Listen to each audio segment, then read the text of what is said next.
my feel-good breakfast show. Well, welcome back. It's your feel-good breakfast show. It's Expresso, and we're highlighting that today is Menstrual Hygiene Day. Now, it's an annual awareness day that's celebrated on the 28th of May, and I'm saying celebrated because we're highlighting the importance of good menstrual hygiene management. Today, Always, the leading sanitary pad brand in South Africa, they're highlighting their Always Keeping Girls in School program, which empowers girls through essential puberty education, motivation, access to educational resources, and donation of Always pads. Joining Expresso to share more about this important day is the Corporate Affairs and Citizenship Leader at Procter & Gamble South Africa, or P&G South Africa, Jean Duplessis. Good morning, Jean. Good morning. Thank you so much for having me. It's so great to have you here. Earlier during our health chat, we spoke about the importance of hygiene, and you guys are also putting the emphasis on the importance of Always Keeping Girls in School campaign. Now, as the company behind the leading South African, sanitary pad behind South Africa, what is your special message for World Menstrual Hygiene Day? So I think firstly, the one thing I want to emphasize is that menstruation is a normal, natural process, and nobody should be ashamed to talk about it. For many girls, when they reach puberty and they get their first period, they lose a lot of confidence. And it's often because of the stigmas and taboos that we attach around menstruation, which means that when they get their first period, they don't have access to information and they're not prepared. So as always, one of the important things that we do is that we give puberty education to all South African schoolgirls. We reach about 2/3 of grade 6 girls all around the country every year. And for the most vulnerable girls who also can't afford sanitary pads, we supplement that with donations of Always sanitary pads. That's what the Always Keeping Girls in School program is about. And it's so necessary because, like you said, it's a natural process. Life does not stop, but unfortunately for some girls, it does. They stay away from school. They miss out on so much education because it's that time of the month for them. Now, I know that you guys do the educational talks, the motivational talks, and that's very important to help rebuild the ladies' self-esteem and their confidence. And I know it's also beautiful that you guys have the Always Keeping Girls in School program. And I want to know from you, by telling us a little bit more, how's this been received in the local communities? So I think when girls don't have access to puberty education, that means that they enter that phase of their lives with a lack of confidence, and they can be ashamed or afraid.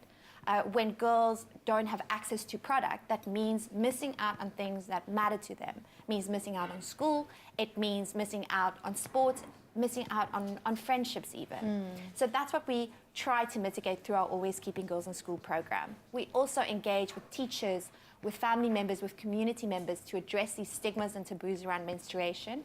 And every year we reach around 13,000 girls all across the country. I think it's incredible. I mean, you said you're reaching out to beyond just the girls, you're reaching out to their support network or the people they'll be exposed to. But what can we as the community do to help? So I think first of all, we need to be brave enough to have conversations about puberty and about menstruation with our girls and also with our boys. So if you go to always.com, we have resources there for parents, for teachers, for girls and for boys that you can access and can help you with that conversation. What's been really inspiring to see is all around South Africa, we've seen a lot of people who are trying to make donations of sanitary pads as this issue has become more in the headlines.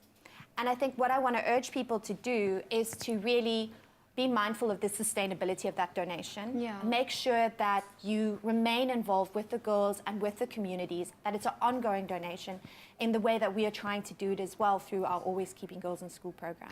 I was thinking it is an ongoing conversation because this comes around once a month for all women, well, most women.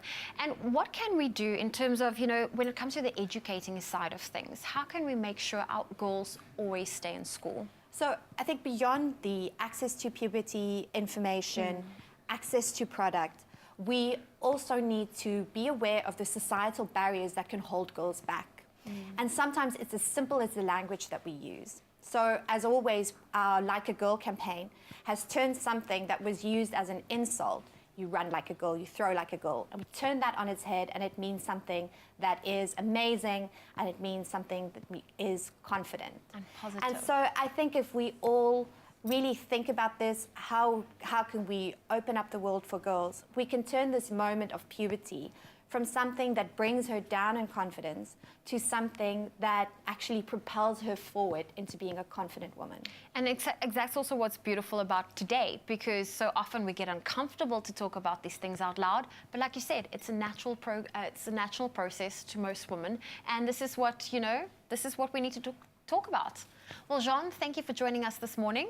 Thank you so much for having me, and happy Menstrual Hygiene Day. Thank you. Thank you so much. And be sure to stay tuned into your Feel Good Breakfast show, because we'll be seeing this program in action as we cross live to on Menstrual Hygiene Day to learners at the Sitembele Matiso Secondary School in Nyanga a little later on, and that's coming up on your Feel Good Breakfast show.